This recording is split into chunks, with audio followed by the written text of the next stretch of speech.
جس کو درویشی اور فقیری کہتے ہیں نا، جتنا بیڑا اسلام کا اس نے غرق کیا اور کسی چیز نے نہیں کیا۔ اقبال کہتے تھے نا کہ تصوف اسلام کی سرزمین میں ایک اجمی پودا، اگر قرآن پڑھے حدیث رسول پڑھے یہ لفظ ہی نہیں آیا، صوفی اور تصوف سرے سے یہ لفظ ہی نہیں استعمال ہوا، کسی جعلی حدیث میں بھی نہیں آیا۔ یہ گروہ ہی الگ کہ کام کے آدمیوں کو ناکارہ کر کے لے جاؤ، ادھر جا کر ان کو خسی کر دو، بیکار ہو جائے۔ دین تو آیا کہ بھائی خود چلو اس دین پر اور طاقت پیدا کر، جہاں جہاں تمہارے بس میں نا ظلم نہ ہونے۔ 1000 داڑے کی تسبیح ہے، وہ ختم ہونے میں نہیں آتی، باہر طوفان برپا ہے، دیواریں گر رہی ہیں، بدماشی سارے ملک میں یہ تسبیحیں گر رہا ہیں۔ توبہ توبہ توبہ۔ یہ جو اولیاء اور فقراء بن جاتے ہیں نا، جو جھوٹے فقیر جو بیٹھ جاتے ہیں خانقاہ اور جنگلوں اور بیابانوں میں، اور لوگوں کو بھی کہتے ہیں یار یہ جھگڑے چھوڑو، ہمیں کیا، حکومت کوئی کرے، بس ان کے لیے دعائے خیر کرو، ہمارے پاس آیا کرو، یہ کام کے آدمیوں کو ناکارہ کرتے ہنسی کرتے ہیں۔ یہ حسین نہیں بناتے کہ ظالم اگر غلط راستے پر چلے تو حسین بنا، حسین نہیں پیدا کرتے، اس کی بجائے یہ ایسے پیدا کرتے ہیں کہ ہمیں کیا اللہ اللہ کرنی چاہیے، حالانکہ اللہ کو ایسی اللہ اللہ کی کوئی ضرورت نہیں۔ ہر مسلمان جب لا الہ الا اللہ پڑھتا وہ اللہ کی فوج میں شامل ہوتا بغیر تنخواہ کے۔ یہ تنخواہ دار فوجیں تو بعد میں بھرتی ہونی شروع ہوئی نا، پہلے کہاں تھی مسلمان امت میں تنخواہ دار سپاہی؟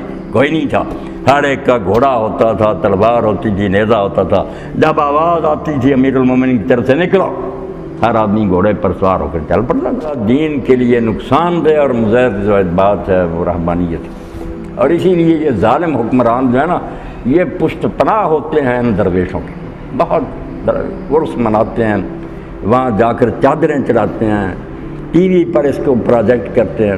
ان کو فائدہ پہنچتا ہے کہ جو کام کے آدمی تھے نا ان کو انہوں نے نادانی سے اور بیوقوفی سے ہمارے ساتھ ٹکر لینے کے بجائے جنگلوں اور غاروں میں بھیج دیا، وہ وہاں اللہ اللہ میں لگ گئے اور ہمارے لیے میدان کھلا رہ گیا بدماشوں کے لیے۔ اس لیے یہ جاگیریں بھی وقف کرتے ہیں، ہزاروں مربع خانقاہوں کے نام الاٹ کر دیتے ہیں، مجاور ان کی آمدنیاں کھاتے ہیں۔ یہ جب تخت سنبھالتے ہیں تو پھر سلام کے لیے حاضر ہوتے ہیں، ان سے آشیرواد لیتے ہیں۔ اب ظاہر بات یہ دنیا دار کتے وہ ولی، کیا میل ہے ان کا؟ میل بڑا گہرا، اللہ کے دین کی بربادی دونوں میں قدر مشترک ہے۔ یہ بھی برباد کرتے ہیں کہ عمل نہیں کرتے، وہ برباد کرتے ہیں کہ مزاحمت چھوڑ دیتے، کوئی مقابلہ نہیں کرتے۔ جو کرنے کا کام تھا کہ ان کا ہاتھ پکڑا جائے کہ خلق خدا پر ظلم کیوں کر رہے ہو، اس کی بجائے جو بندے کچھ اچھے تھے ان کو بیوقوف بنایا اور ایسے ایسے اشعار پڑھے، حکایتیں بیان کی اور ان کا ایسے اچھے اچھے نام رکھ لیے، حلم، درگزر، عفو، عاجزی، انکساری، یعنی ایسے اچھے الفاظ کہ بظاہر آدمی اس جادو سے متاثر ہو جاتا۔ کرتے ہیں بیڑا غرق کہ خون سرد ہو جائے، تیرے دین و ادب سے آ رہی ہے بوئے رحمانی، یہی ہے مرنے والی امتوں کا عالم پیر۔ جب بوڑھی ہو جاتی نا امتیں، جیسے بوڑھا آدمی موت کے قریب ہو جاتا، فرماتے ہیں جب لٹریچر میں، شاعری میں بھی یہی ہو، ناول افسانوں میں بھی یہی ہو، بوئے رحمانی کہ چھوڑو یار یہ دنیا کے دندے، کیا ہے مشرف آئے، پرویز آئے، فلاں آئے، ہمیں کیا، ہمیں اللہ اللہ کرنا چاہیے۔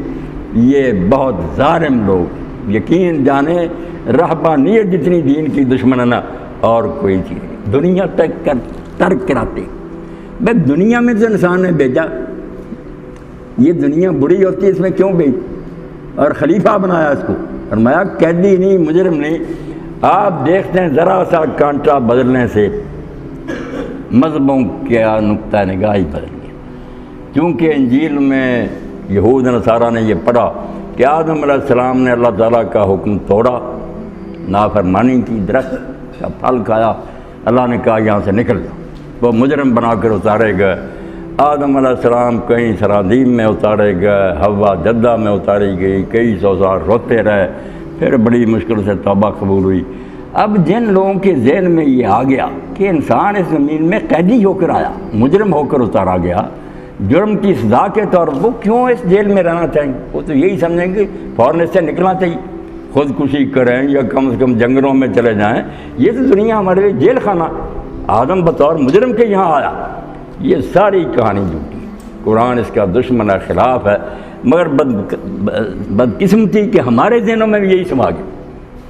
یہ غور ہی نہیں کیا کہ سورہ بقرہ میں اور سورہ طہ میں اللہ توبہ وہاں آسمان پر ہی قبول کرنے کا ذکر کرتا، وہ بات وہیں ختم ہوگی۔ غلطی کی، اللہ نے ٹوکا کہ تمہیں منع کیا تھا، تم نے کیوں یہ پھل کھایا، فوراً متنبہ ہو گئے کہ اللہ ہم سے قصور ہوا، معاف کر۔ فتاب علیہ، اللہ فرماتا میں نے توبہ قبول کر لی، انہ التواب الرحیم، وہ توبہ قبول کرنے والا۔ بعد میں فرمایا ثم اجتباہ، پھر اتنا ہی نہیں کہ توبہ قبول کر لی، پھر میں نے آدم علیہ السلام کو چن لیا۔ پہلے صرف آدمی تھا، اب نبی بنا دیا اور اس کو ہدایت دی، وہاں ہی صاحب نبوت بنا کر تاج سر پر رکھ کر دوبارہ حکم ہوا۔ 2 بار حکم ہے قرآن مجید سے، اللہ کے لیے نکال کر پڑھیں۔ یہ چھوٹی سی بات نہیں، اس سے سارا معاملہ ہی بدل گیا کہ اگر آدمی کاڑے پانی بھیجا جائے تو وہاں کیوں وہ شوق سے رہے گا، وہ تو یہی چاہے گا کہ بھاگ جاؤں یہاں سے۔ اگر وہ سمجھے کہ نہیں میں مجرم نہیں، میرا یہ دارالحکومت ہے، میری ریاست اور میں وہاں کا گورنر ہوں، میں نے یہاں کا کام چلانا، پھر وہ دلچسپی رہے گی۔ اس لیے اللہ تعالیٰ نے سورہ توبہ میں اور سورہ طہ میں پہلے کہا کہ نکل جاؤ، بعد میں کہا توبہ کی قبول کر لی، پھر کہا اتر جاؤ۔ 2 بار آتا اس درمیان میں توبہ قبول کر، تو پہلا واقعی یہی تھا کہ تم نے اللہ کا حکم توڑا، نکلو جنت سے، مگر فوراً توبہ کر، اللہ نے نبی بنا دیا۔ دوبارہ اترنے کا حکم یہ بطور سزا نہیں، یہ وہ ہے کام جو پیدائش سے پہلے کہا گیا تھا کہ انی جاعل فی الارض خلیفہ، میں زمین میں اپنا ایک حاکم بنانے والا ہوں۔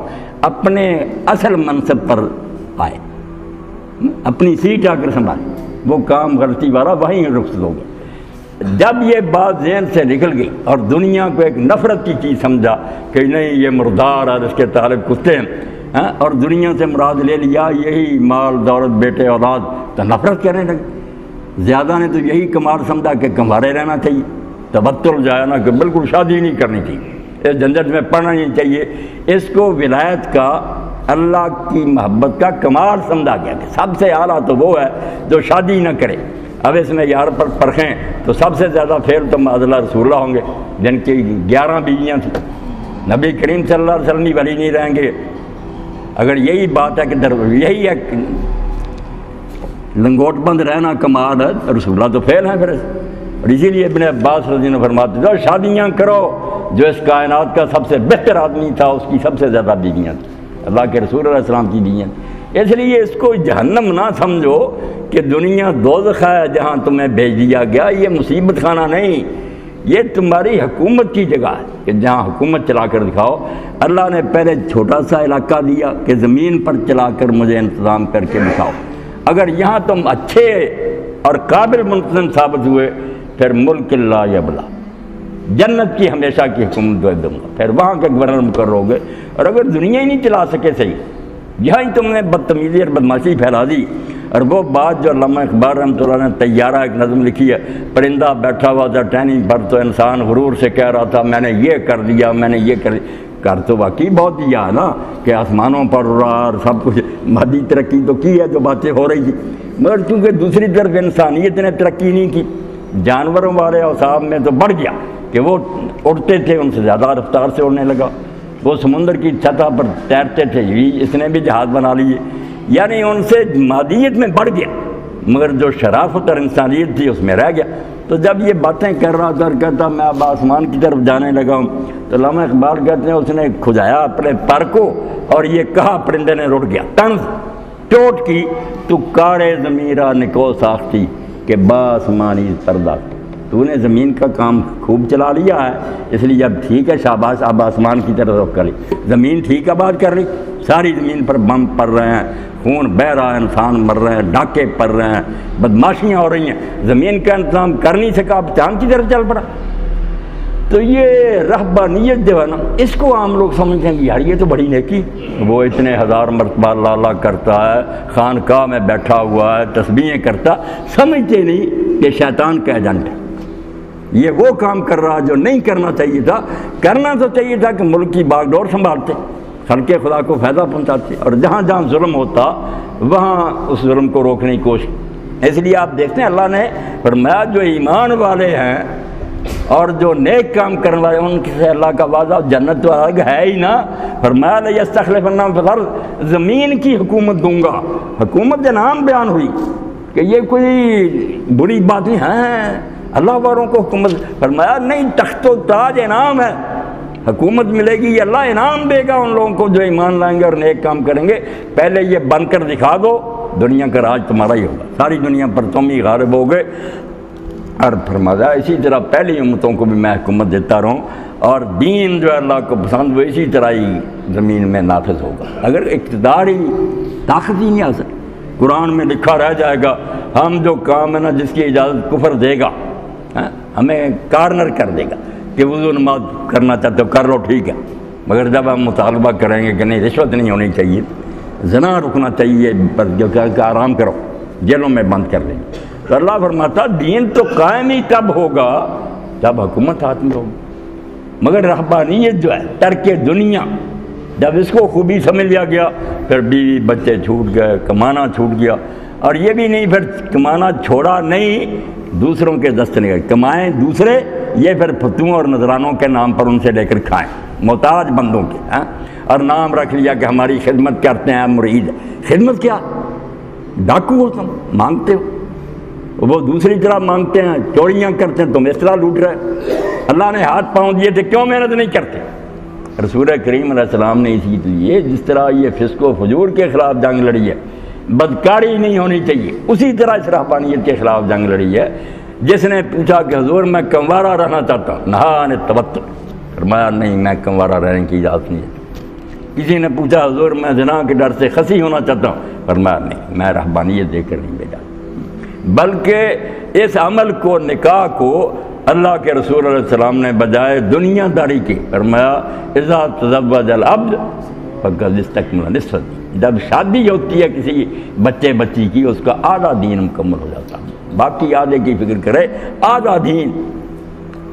اور ذہن ٹھیک کیا کہ اس دنیا میں گم ہو جاؤ، بیویاں ہوں ان سے محبت کرو، ان کو. حتیٰ کہ رسول کریم علیہ السلام سے جب لوگوں نے پوچھا ایک شخص کے پاس ایک ہی ہے درم یا دینار روپیہ، فرمایا اپنے پر خرچ کریں، اور ہے بیوی پر، پھر اولاد پر، فرمایا اس کے بعد ہے تو پھر جس کو دیتا دیتا، پھر پہلے اپنے گھر والوں کو. اور یہ تک فرما دیا کہ جو تم کما کر لا کر اپنے بچوں کے منہ میں دیتے ہو، اللہ اس کو صدقہ دے، ثواب دیتا. یعنی ذہن بدلا کہ دنیا چھوڑنے کے لیے نہیں، دنیا برتنے کے لیے. یہ متاع ہے، یہ برتنے کی چیز ہے، خوب برتو، صرف حلال و حرام کا خیال رکھو، اس طرف بھی نہ لڑک جاؤ کہ بس عیاشی کرنی ہے، کوئی پرواہ نہیں، نہ کوئی قید نہ حد، وہ بھی گمراہی ہے. اور سرے سے ترک کر دینا کوئی نہیں. اب اس حدیث پاک سے کیسا دل خوش ہوتا کہ ایک موٹا تازہ صحابی رسول جا رہا تھا، رسول کریم علیہ السلام تشریف فرما تھے، لوگوں نے اس کی طاقت اور قوت دیکھ کر کہا اللہ کے رسول کاش اس کی یہ طاقت جہاد فی سبیل اللہ میں خرچ ہوتی، یہ مجاہد بنتا. تو اللہ کے رسول علیہ السلام نے فرمایا اگر یہ گھر سے نکلا ہے کہ حلال روزی کما کر اپنے بوڑھے ماں باپ کی خدمت کرے اور اپنے بال بچوں کو کھلائے، تو اس کا ہر قدم جہاد فی سبیل اللہ میں لکھا جائے. اللہ کا رسول جو دین لا کے آیا اس میں رہبانیت نہیں. مگر افسوس ہے کہ تھوڑا ہی مدت گزری، ہم نے پھر وہی سیپریشن کر، دنیا دار حکمران بدماش بن گئے، شرابیں پینے لگے، دربار بن گئے، ریشم بچ گئے، سونے چاندی کے برتن آ گئے، قوال آ گئے، موسیقی، وہ ادھر لٹ گئے، گمراہی فسق و فجور کی. جو نیک تھے وہ غاروں میں چلے گئے، خانقاہوں میں بیٹھ گئے.